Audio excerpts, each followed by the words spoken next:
Hi my dear students, welcome to Ask M Octet, a platform to solve your queries। तो आज जो practice question में long और short type questions जो हम डिस्कस कर रहे थे उस सीरीज़ में आज फिजिकल केमिस्ट्री का कुछ क्वेश्चंस हम डिस्कस करेंगे। तो आप इसको फॉलो कीजिए क्योंकि बहुत सारे क्वेश्चंस इसमें इंक्लूड किया गया है। हो सकता है कि ये आपको फाइनल एग्ज़ाम में काफ़ी हेल्प करे। चलो एक एक करके क्वेश्चन डिस्कस करते हैं। पहला question, the rate constant for first order reaction is 0.005 minute inverse, calculate its half life. तो इस टाइप का क्वेश्चन आएगा तो कैसे सॉल्व किया जाएगा। हम rate equation, first order rate equation जो है उसमें हाफ लाइफ का जो इक्वेशन है T half is equals to 0.693/k। इस इक्वेशन पे आप जस्ट टी हाफ का के का वैल्यू पुट कर दीजिए तो टी हाफ का वैल्यू निकल के आ जाएगा। नेक्स्ट जो होता है कि हाफ लाइफ, इस केस में क्या है कि half life period of first order reaction is 10 minutes, calculate the rate constant for the reaction. तो यहाँ इस केस में जैसे रेट कांस्टेंट को दिया गया है, हाफ लाइफ टी हाफ निकालना है और यहाँ टी हाफ दिया गया है बट हमको रेट कांस्टेंट, तो सेम इस इक्वेशन पे हमको टी हाफ दे दिया गया है तो इसमें से के निकाल लेना है। अब explain the order of a reaction. तो एक रिएक्शन का ऑर्डर कैसे निकाला जाता है। बेसिकली जो order of a chemical reaction जो होता है can be defined as the power of the concentration of reactants in rate law expression. इसका मतलब क्या है कि कोई भी रेट एक्सप्रेशन अगर rate is equals to K into A to the power X B to the power Y होगा तो उसके केस में ऑर्डर ऑफ द रिएक्शन होगा एक्स प्लस वाई, मतलब दोनों का समझ। तो रेट इक्वेशन हम लोगों को देखना है। अगर रेट इक्वेशन देख लेंगे तो उसके बाद order of the reaction easily लिख देंगे। Define order, same define order of the reaction. How will you know that A reaction is first order. तो कैसे मालूम पड़ेगा फर्स्ट ऑर्डर रिएक्शन है। तो पहले हमें रेट इक्वेशन देखना होगा। तो रेट इक्वेशन में अगर रेट जो concentration term of the reactant is 1 तो definitely it will be first order reaction. Describe the kinetics of first order reaction, why first order reaction never completed। पहले kinetic first order reaction का जो kinetics है वो बता देना होगा। वो कैसे होगा कि फर्स्ट ऑर्डर रिएक्शन जनरली कैसे प्रोसीड होता है, depends linearly on only one reactant of concentration. ठीक है, रेट एक यूनिट के ऊपर डिपेंड करता है। और एग्जाम्पल होता है फर्स्ट ऑर्डर रिएक्शन का जैसे SOCl2 से Cl2 SO2, N2O5 से O2 NO2, ये सब फर्स्ट ऑर्डर रिएक्शन का एग्जाम्पल्स है। अब why first order reaction never complete, क्योंकि फर्स्ट ऑर्डर रिएक्शन का जो रेट इक्वेशन वो अगर सॉल्व करने के बाद मिलता है T is equals to 2.303/k into log of A0/A। A0 क्या है कि इनिशियल कॉन्सेंट्रेशन और A मतलब आफ्टर टी टाइम, मतलब समय के बाद जो कॉन्सेंट्रेशन है। तो बेसिकली जब फाइनल कॉन्सेंट्रेशन हो जाएगा, ठीक है, फाइनल कॉन्सेंट्रेशन मतलब क्या है कि जब पूरा अगर मेरा रिएक्शन कंप्लीट हो जाएगा तो A0 का वैल्यू हो जाएगा 0। तो दैट मीन्स लॉग 0 का वैल्यू हो जाएगा इन्फिनिटिव। तो टोटल जो दिस वैल्यू हो जाएगा इन्फिनिटिव। तो पूरा अगर कंप्लीट होना है रिएक्शन को तो समय कितना लग जाएगा, इन्फिनिटिव समय। So infinite time is needed means first order reaction never completed. अब क्वेश्चन आता है कि derive the expression for the rate constant of a first order reaction. तो फर्स्ट ऑर्डर रिएक्शन का एक्सप्रेशन जो है वो डिराइव करना होगा। तो पहले लिख देंगे कि rate DA minus DA/dt is equals to K, ऐसे लिख देना है। उसके बाद उसको अरेंज कर लेना है कि DA/A कॉन्सेंट्रेशन को एक साइड पे और माइनस K dt को एक साइड पे। फिर इंटीग्रेशन कर देना है with respect to initial concentration at T0 मतलब at the time of 0 and final concentration at the time of A। तो ऐसा करने के बाद फाइनली जो इक्वेशन आता है ln A minus ln A0 is equal to minus KT। तो इसको हम लोग लिख सकते हैं। In a chemical reaction A plus B से product rate law is given by इस equation, तो इसका find the order, तो actually rate equation मतलब क्या है, उसमें क्या है a to the power half b to the power half, तो that means it will be the summation x plus y, तो half plus half, this is first order reaction.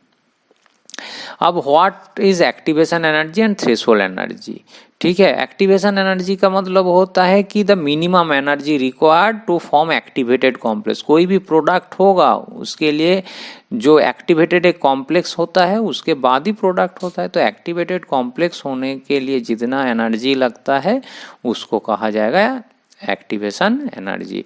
Actually Arrhenius equation अगर देखेंगे तो उसमें K is equals to A into E to the power minus A by R T, जहाँ ये जो होता है वो activation energy. What about threshold energy? Threshold energy मतलब होता है the collision in which molecules collide with sufficient kinetic energy to facilitate breaking of bonds between reacting species and formation of new bonds to form products called threshold energy.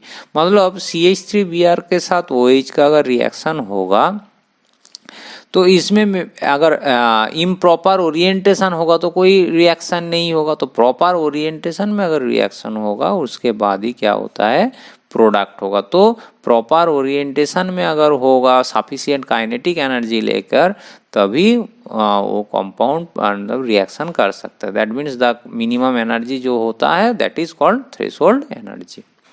अब establish the relation between rate constant and activation energy of a reaction, तो इसके लिए क्या है, Arrhenius equation K is equals to A into E to the power minus A by R T वो जानते हैं। अब इसमें क्या है कि दोनों साइड में लॉग कर देंगे तो ln K is equals to minus A by so इस इक्वेशन। अब इसके बाद T1 टेम्परेचर अगर होगा तो रेट कांस्टेंट का वैल्यू K1 होगा, तो इस केस में बस ऐसा। दूसरे केस में अगर T2 टेम्परेचर में K2 इंटू माइनस है, यहाँ T2 हो जाएगा।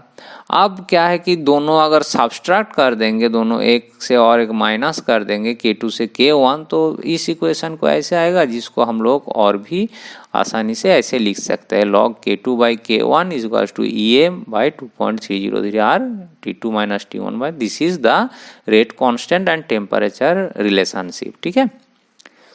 अब for a chemical reaction the energy of activation is 80 kilojoule mole inverse if frequency factor is 4.0 into 10 to the power 10 litre mole inverse, what is the rate constant at 400 kelvin.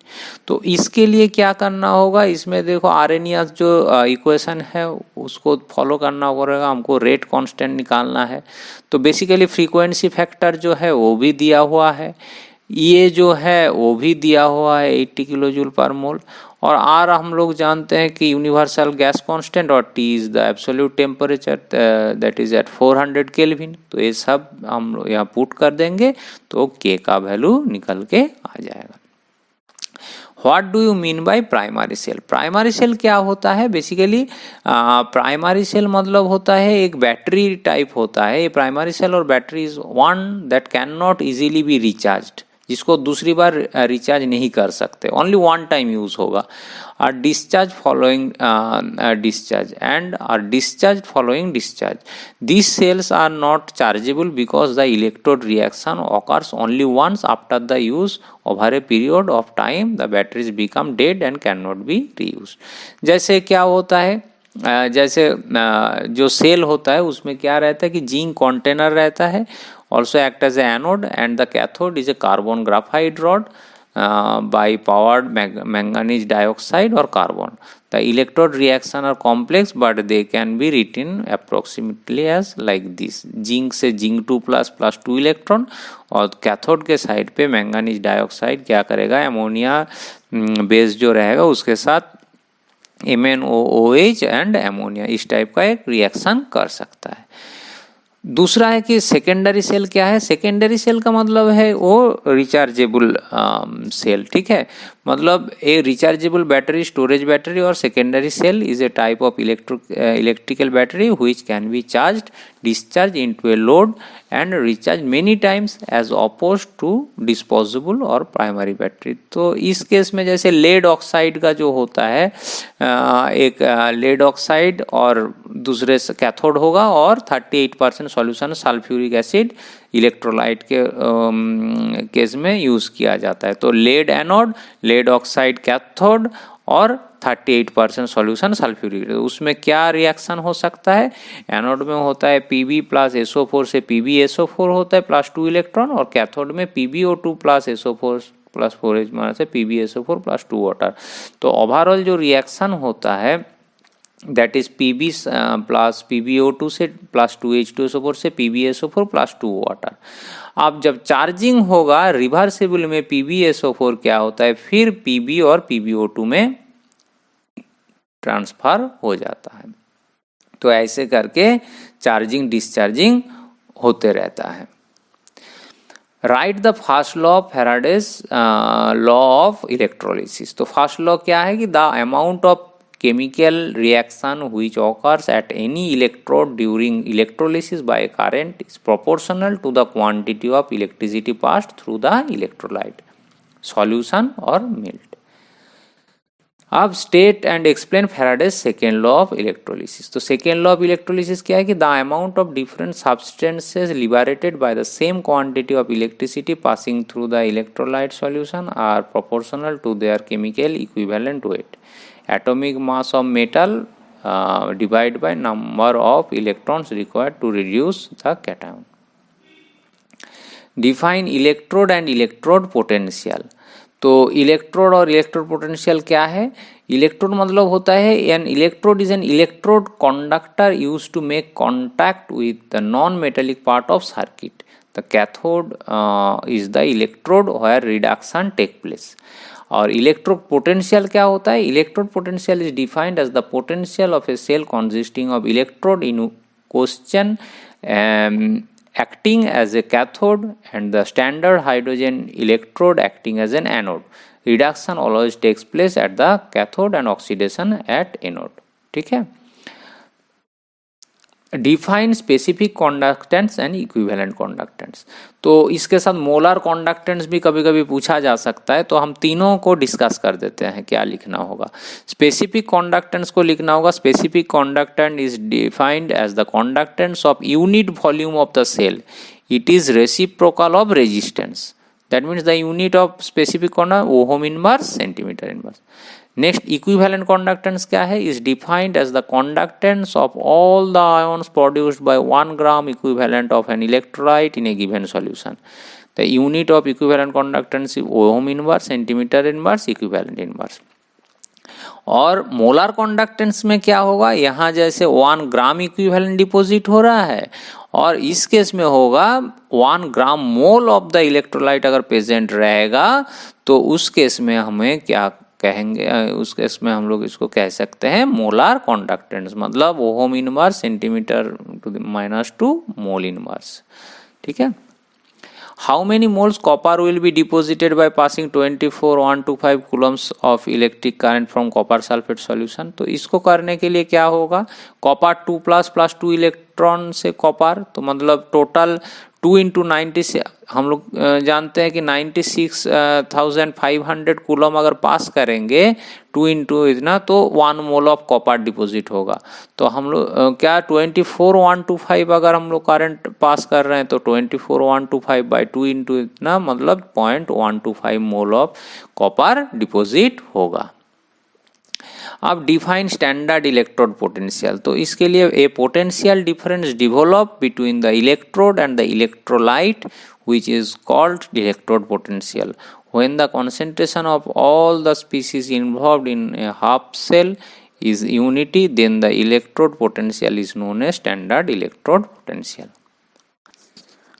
Define electrochemical equivalent. तो electrochemical equivalent is the mass of that element transported by 1 coulomb of electricity, or electrochemical equivalent of a substance may be defined as the mass of the substance deposited when a current of 1 ampere is passed for 1 second. जैसे Z is equals to M by IT, where electrochemical abbreviated is Z, M is the mass of the substance, Q is the charge passed, since Q is equals to IT, where I is the current applied and T is the time. What do you mean by point defect in a crystal? तो point defects are the irregularities of deviation from ideal arrangement. तो generally जो ideal arrangement होता है crystal का, उसमें से थोड़ा भी इधर उधर होगा तो उसको हम लोग कहेंगे डिफेक्ट्स, ठीक है। तो पॉइंट डिफेक्ट्स मतलब क्या होता है कि आइडियल जो अरेंजमेंट है उसका एक पॉइंट पे अगर कोई एटॉम का डिफेक्ट होगा, उस टाइप का कितने टाइप का डिफेक्ट हो सकता है, जैसे स्टोइचियोमेट्रिक डिफेक्ट हो सकता है, इम्प्यूरिटी डिफेक्ट हो सकता है, नॉन स्टोइचियोमेट्रिक डिफेक्ट, ये सब हो सकता है।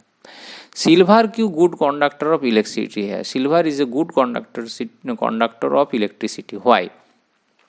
सिल्वर इज बेस्ट कंडक्टर क्योंकि it contains a higher number of movable electron to move than those of the other element, ठीक है। तो बहुत सारे इलेक्ट्रॉन्स रहता है जो इधर उधर घूम सकता है, और हम लोग ऐसे जानते हैं कि for a material to be good conductor of electricity pass through it must be able to move the electron, ठीक है। The silver is more suitable for the conduction of electricity and heat than any other element. अब एक question पूछा जाएगा कि lithium forms BCC crystal, calculate the atomic radius of lithium if the length of the side of the unit cell of lithium is 351 picometer। तो इस case में कैसे कर सकते हैं? इस केस में एक्चुअली बीसीसी क्रिस्टल के केस में रेडियस का जो इक्वेशन होता है √3/4 इंटू ए, ठीक है। तो इस इक्वेशन में ए का वैल्यू अगर हम ए कर देंगे, पुट कर देंगे, तो बीसीसी क्रिस्टल रेडियस निकल के आ जाएगा। Glass is assume to be super cool liquid, क्यों? क्योंकि glass is basically an amorphous solid, it does not form a crystalline structure, the tendency for amorphous solid to flow। In regular solid there is no movement of constituent particle under normal condition, due to this fluidity property glass is called as supercooled liquid। Next, discuss briefly the structure of caesium chloride. तो caesium chloride का structure कुछ इस प्रकार के होता है, जिसमें caesium chloride adopts a primitive cubic lattice with a 2 atom basis where both atom have 8-fold coordination। The chloride atom lie upon the lattice point at the corner of the cube, while the cesium atom lie on the holes in the center of the cubes। An alternative and exactly equivalent setting has the cesium ions at the corners and the chloride ions at the center। Okay। What is the difference between Schottky defect and Frankel defect? तो Schottky defect generally बहुत सारे होगा, तो उसमें Schottky defect occurs in those ionic crystal where difference in size between cations and ions small। Frankel defect होता है जिसमें ionic crystal होता है जिसमें anion is quite large as compared to the cation। Schottky defect में cation anion leave the solid crystal, और इस case में जो होता है anion remains in original lattice site, ठीक है। अब atom permanently leave the crystal Schottky के केस में, बट इस केस में क्या होता है, atom leave the original lattice site, occupy interstitial position, so atom reside within the solid crystal. अब कुछ एग्जाम्पल भी बता सकते हैं कि सोडियम क्लोराइड इसका एग्जाम्पल है, बट फ्रैंकेल डिफेक्ट के केस में जिंक सल्फाइड है। What is the factor which influence the adsorption of a gas on a solid? Mainly 3 type का होता है, एक नेचर ऑफ द गैस, दूसरा होता है surface area of the solid, effect of pressure, effect of temperature. तो इसको आप डिटेल्स भी इस प्रकार से इसको लिख सकते हैं। Describe the thermodynamical change when gas as absorbed on a solid. तो थर्मोडायनामिकल चेंज क्या है? जनरली जो गैस जब एब्जॉर्ब होता है तो उस केस में क्या है, रैंडम लेस हो जाता है। तो डेलेस जो होता है वो बेसिकली पॉजिटिव नेगेटिव होता, तो नेगेटिव मतलब माइनस टी डेल एस का वैल्यू जो होगा वो पॉजिटिव हो जाएगा। बट डेल एच का वैल्यू ज़्यादा होने के कारण, नेगेटिव होने के कारण क्या होता है, डेल जी जो होता है नेगेटिव होता है। तो मतलब क्या है कि फुल रिएक्शन अगर देखेंगे कि del H become negative, adsorption is exothermic होता है, del H is negative। It means that at a given temperature del H and T del S both negative, but the value of del H is oftenly more than T del S। Change in free energy negative, hence spontaneous। Define osmotic pressure। Osmotic pressure के लिए actually osmotic pressure can be defined as the minimum pressure that must be applied to solution to hold the flow of solvent molecule from dilute solution to concentrated solution separated through a semi permeable membrane. It can be calculated by the formula pi is equals to ICRT. तो इसमें पाई क्या है, आई सी क्या है, are क्या है, T है, वो भी लिख देना है.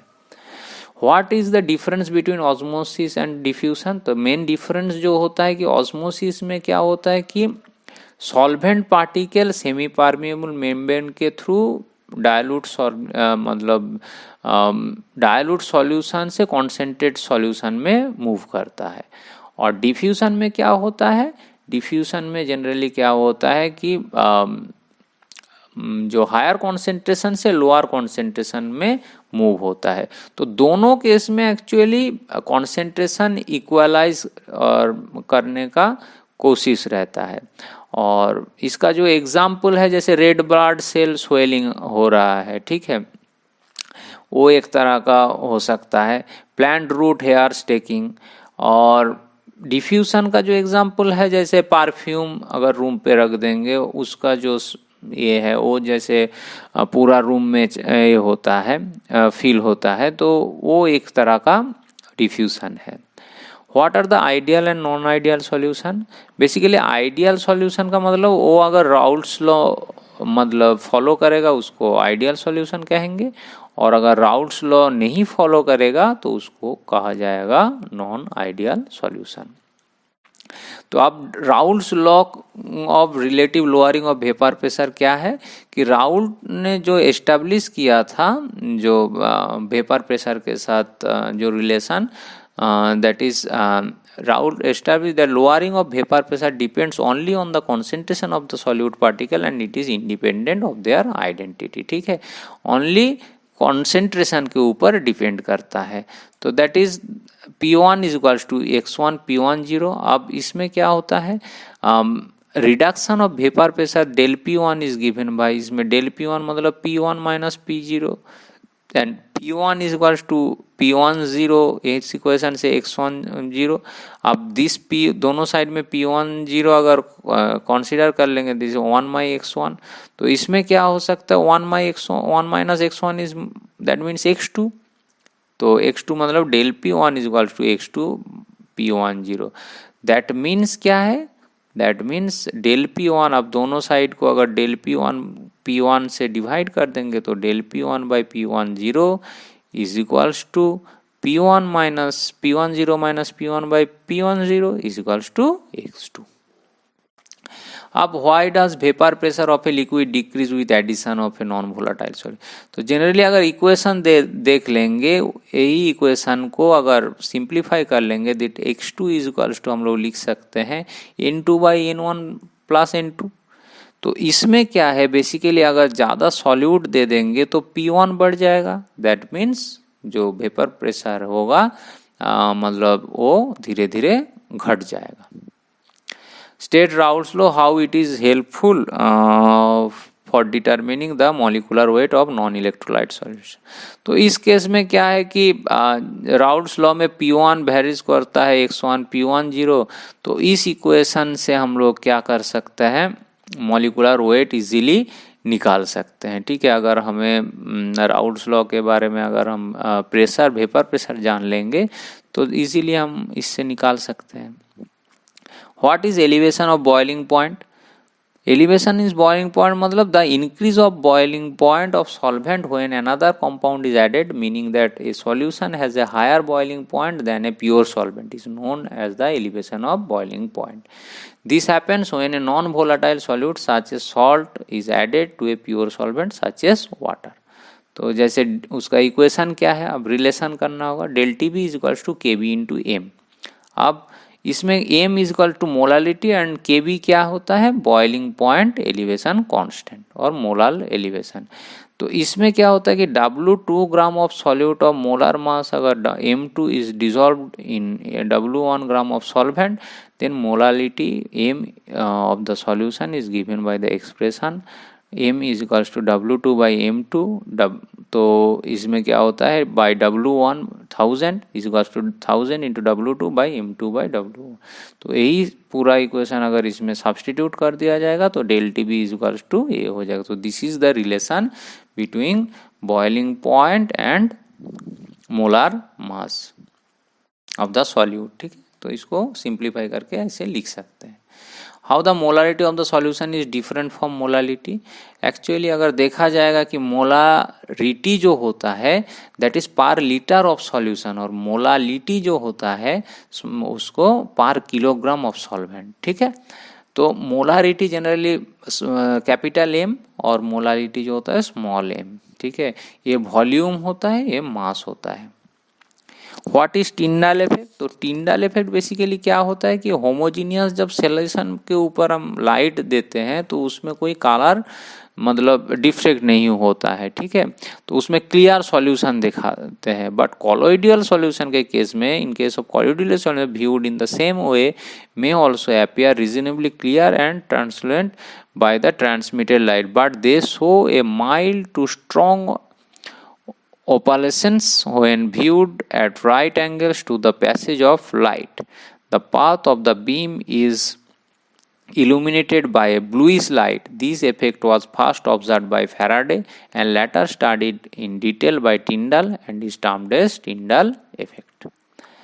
तो बेसिकली ये जो होता है टिंडल इफेक्ट जो ऐसे माइक्रोस्कोप में अगर देखा जाएगा तो देखा जाता है कॉलोइडल सॉल्यूशन में कुछ स्कैटर्ड लाइट देखने को मिलता है। ठीक है, distinguish between lyophilic and lyophobic colloids. तो लायोफिलिक कॉलोइड्स क्या होता है कि colloidal salts colloid directly formed by mixing gum, gelatin, starch, rubber, जो कि मतलब डिस्पर्स मीडियम में इजीली सॉल्युबल होता है और कॉलोइड फॉर्म करता है। ठीक है, जैसे वाटर में ठीक है सॉल्युबल होता है, तो उसको कहेंगे हम लायोफिलिक। बट अगर वो दोनों सही तरीका से सॉल्युबल नहीं होगा, जैसे हो सकता है कुछ सॉलिड पार्टिकल, ठीक है, सॉलिड पार्टिकल जो जिसको स्पेशल कुछ ट्रीटमेंट करके बनाया जाता है, तो उसको कहा जाएगा लायोफोबिक सॉल्ट्स। ठीक है, the osmotic pressure of a sugar solution is 2.46 atmosphere at 27। Calculate the concentration of the solution. तो इस केस में कैसे कैलकुलेट किया जाएगा? Actually pi is equals to ICRT ये जानते हैं। तो इस इक्वेशन में बेसिकली अगर पाई का वैल्यू निकालना है तो ऑस्मोटिक प्रेशर अगर दिया हुआ है 2.46, आई का वैल्यू 1 है शुगर के केस में, आर का वैल्यू और टी का वैल्यू ये भी जानते हैं हम लोग, तो इसमें से इजीली कॉन्सेंट्रेशन निकाल सकते हैं। 4 gram of caustic soda is dissolved in water and the solution is made to be 200 centimeter cube. Calculate the molarity of solution. तो इस केस में कैसे होगा? बेसिकली हम लोग m is equals to n/v जानते हैं, मोलर कॉन्सेंट्रेशन, जहाँ m is equals to molar concentration, n is equal to moles per solute, v is equals to litre of solution. तो इस केस में बस बेसिकली पहले n निकालना है, तो n कैसे निकालेंगे? n निकाल लेंगे कि n इज इक्वल्स टू क्या है कि 4 gram divide by molar mass 40 is equals to 0.1 mole, और वॉल्यूम जो होता है 200 सेंटीमीटर मतलब 200 ml, तो m क्या होगा 0.1/200 is equals to 0.005 molar. So that's all. आप इसको घर पे जरूर प्रैक्टिस कीजिएगा।